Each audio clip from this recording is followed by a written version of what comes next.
यदायुः शतमिन्नु शरदो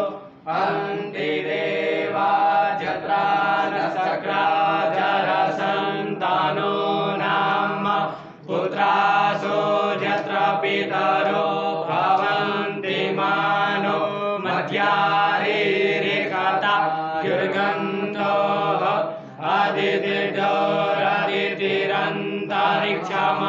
अदितिरन्तरिक्षमदितिर्माता स पिता स पुत्रः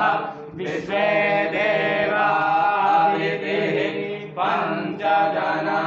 अदितिर्जातमदितिर्जनित्वम् यो शान्तिरन्तरिक्षगुं शान्तिः पृथिवी शान्तिरापः शान्तिरोषधयः शान्तिः वनस्पतयः शान्तिर्विश्वे देवाः शान्तिर्ब्रह्म शान्तिः